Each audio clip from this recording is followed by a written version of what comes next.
Hello दोस्तों, स्वागत है आप सभी का आज के इस लेक्चर में। यह है इनकम टैक्स का लेक्चर नंबर 3। इस लेक्चर नंबर 3 में हम एक बहुत ही इंटरेस्टिंग चीज करेंगे जो कि वीडियो के थंबनेल में आपको समझ में आ गया होगा।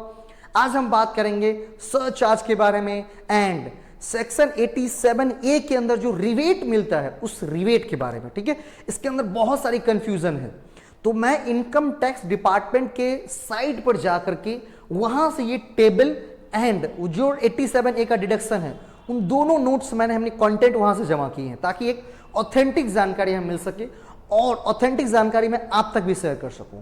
तो आज के वीडियो के बाद आपको सरचार्ज एंड रिबेट से रिलेटेड सारी की सारी कंफ्यूजन दूर हो जाएंगी। करेक्ट? तो और अभी तक अगर आप नए हैं, ठीक है, हमारे चैनल पर, तो मैं आपकी जानकारी लेके बता दूं कि मैंने अभी हाल फिलहाल में इनकम टैक्स से रिलेटेड जो भी बेसिक्स टर्म्स है उसको छोटे छोटे वीडियो के माध्यम से आप लोगों तक पहुंचाने का काम शुरू किया है और काफी बच्चों का अच्छा प्यार मिल रहा है, सहयोग मिल रहा है। तो इस वीडियो को भी आप उतना ही प्यार और सहयोग देंगे और अगर वीडियो पसंद आती है तो चैनल को सब्सक्राइब जरूर करिएगा और वीडियो को शेयर जरूर करिएगा। ठीक है, बढ़ते हैं अपने आज के इस टॉपिक पर, है ना। लिखा हुआ है current surcharge rate individual, HUF, BOI, AOP and artificial judicial persons. मतलब इंडिविजुअल मतलब कोई व्यक्ति, HUF मतलब हिंदू अनडिवाइडेड फैमिली, BOI, ठीक है, and AOP and artificial judicial persons, मतलब ये सभी के सभी पर जो सरचार्ज लगाए जाएंगे उसका रेट यहां पर दिया गया है। आपको थोड़ा सा डेफिनेशन के लिए मैं रुकता हूं, सरचार्ज होती क्या है। तो गवर्नमेंट ने कहा कि देखो, जो एक टैक्स स्लैब मैंने लगाया हो तो लगाया ही लगाया है, लेकिन अगर तुम बहुत ज्यादा पैसा कमाते हो तो तुमसे हम बहुत ज्यादा टैक्स ही पे लेंगे। बहुत ज्यादा पैसा कमाते हो तो बहुत ज्यादा टैक्स भी लेंगे। तो कितना कमाओगे तब हम टैक्स लेंगे, इसका निर्धारण करना भी जरूरी था। नहीं, बहुत ज्यादा कमाते हो तो हम क्या करेंगे, बहुत ज्यादा टैक्स लेंगे। तो भैया ये तो पता होनी चाहिए कि कितने इनकम पर आप सरचार्ज लेंगे, क्या करेंगे। सरचार्ज को हिंदी में कहते हैं अधिभार, और ये सरचार्ज लगता है जब टैक्स ऑन टैक्स। सरचार्ज का एक नाम होता है टैक्स ऑन टैक्स। पूछा गया क्वेश्चन है, एक बार यूसी नेट एग्जाम पूछा गया था, सरचार्ज को और क्या कह सकते हैं, टैक्स ऑन टैक्स। मतलब जितनी हमारी टैक्स कैलकुलेट होंगी, तो पिछले लेक्चर्स में हमने टैक्स कंप्यूट करके दिखाया था, तो जो भी आपकी टैक्स कंप्यूट होंगी उस पर फिर टैक्स लगा जाएगा। किस रेट से, तो जो सरचार्ज का रेट रहेगा उस रेट के हिसाब से। ठीक है, आई होप कि सरचार्ज क्या होता है ये समझ गए होंगे। बात करते हैं कि भाई कितना, तो बोला किसी व्यक्ति का अगर एनुअल इनकम, साल भर का इनकम 50 लाख तक हो, कितना हो, 50 लाख तक हो, तो उसे 1 रुपए 1% मतलब कुछ भी सरचार्ज देने की जरूरत नहीं है। लेकिन अगर किसी व्यक्ति की इनकम 50 लाख से 1 करोड़ के बीच में होती है, मतलब 50 लाख से ज्यादा और 1 करोड़ तक, तो उनको कितनी सरचार्ज पे करनी पड़ेंगे, 10%। कितनी पे करनी पड़ेंगे, 10% पे करनी पड़ेंगे। दूसरी है कि अगर किसी व्यक्ति की इनकम 1 करोड़ से ज्यादा हो और 2 करोड़ से क्या होनी चाहिए, कम होनी चाहिए, तो उनको सरचार्ज कितना पे करना पड़ेगा, 15%। फिर तीसरा है 2 करोड़ से ज्यादा एंड 5 करोड़ के बीच में, तो कितना देना पड़ेगा सरचार्ज, 25%। एंड 5 करोड़ से ज्यादा अगर उनके क्या होंगे, एनुअल इनकम होंगे, तो उनको 37% क्या करना पड़ेगा, सरचार्ज पे करना पड़ेगा। Surcharge rate on income tax, मतलब जो टैक्स हमने कंप्यूट करके लाया। मान लीजिए हम किसी व्यक्ति की इनकम 60 लाख है, तो उस व्यक्ति की इनकम अगर 60 लाख है, नहीं मतलब 50 लाख से ज्यादा हो तभी सरचार्ज लगेगा। तो आपको मैं एक होमवर्क दे देता हूं। आप बोलोगे कि सर हर एक वीडियो में होमवर्क देते हैं आप। मैं होमवर्क इसलिए देता हूं बाबूआ कि आप जो भी थ्योरी पढ़ रहे हैं उसको प्रैक्टिकली माध्यम से समझ जाए, एकदम क्लियर, कुछ भी डाउट्स कंफ्यूजन दिमाग में ना हो।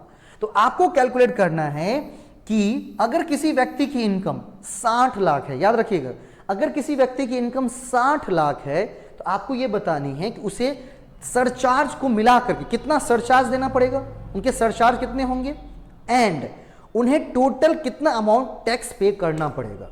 यह जानकारी लेनी, क्या करनी है कि कितना उन्हें क्या करना पड़ेगा, कितना उन्हें सरचार्ज देना पड़ेगा और टैक्स के एवज में कितना पैसा उन्हें सरकार को चुकाना पड़ेगा।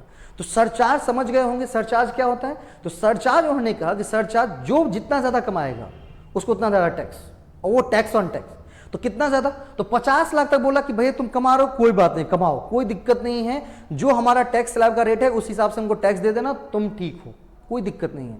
लेकिन अगर तुम्हारी इनकम 50 लाख से ज्यादा हो गई 1 करोड़ तक, कितनी देनी पड़ेंगी? 10%। किस पर? Tax on tax. जितना तुम्हारा टैक्स बनेगा ना उस पर 10% देना पड़ेगा एक्स्ट्रा। फिर 1 करोड़ से 2 करोड़ तक होंगी तुम्हारी तो कितनी देनी पड़ेंगी हमको? तुमको देनी पड़ेंगी, तुमको 15% ये सरचार्ज देनी पड़ेंगी, ठीक है, टैक्स ऑन टैक्स। 2 करोड़ से ज्यादा होंगी 5 करोड़ तक कितनी देनी पड़ेंगी? 25% देनी पड़ेंगी। एंड 5 करोड़ से ज्यादा होंगी तो कितनी देनी पड़ेंगी? 37% सरचार्ज देनी पड़ेंगी। और ये होमवर्क करके लाना है, उसका आंसर हमें कमेंट में देना है कि सरचार्ज कितना और टोटल टैक्स उस एवज में कितना पे करना पड़ जाएगा, ठीक है। चलिए दूसरे स्लाइड पर हमने चर्चा की हुई है 87A के अंदर जो डिडक्शन की बात कही गई थी, 87A के अंदर जो डिडक्शन की बात कही गई थी उसके बारे में, 87A के बारे में डिडक्शन जो बात कही गई थी उसके बारे में बात करनी है, 87A के बारे में, ठीक है। तो थोड़ा सा मैं वीडियो को क्या करके थोड़ा सा स्लाइड को मैंने इसको डायरेक्ट इनकम टैक्स डिपार्टमेंट का जो साइट है वहां से मैंने डेटा को लिया है।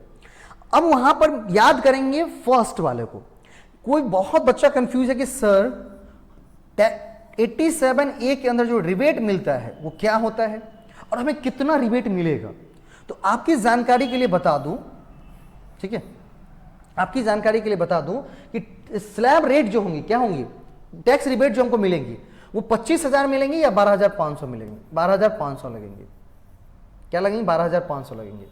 तो अभी के लिए बता दूं कि इस बार अभी जो बीकॉम थर्ड पार्ट में स्टूडेंट हैं इस साल, जिनका फाइनेंशियल ईयर और असेसमेंट ईयर मैंने डिस्क्राइब कर दिया था, जिनके फाइनेंशियल ईयर 22-23 हैं, फाइनेंशियल ईयर 22-23 हैं, वह स्टूडेंट जिनके फाइनेंशियल ईयर 22-23 मतलब 22-23 के इनकम पर वो टैक्स कैलकुलेट करेंगे, 1 मिनट, 22-23 हैं एंड असेसमेंट ईयर 23-24 है। कितने हैं? असेसमेंट ईयर 23-24 है।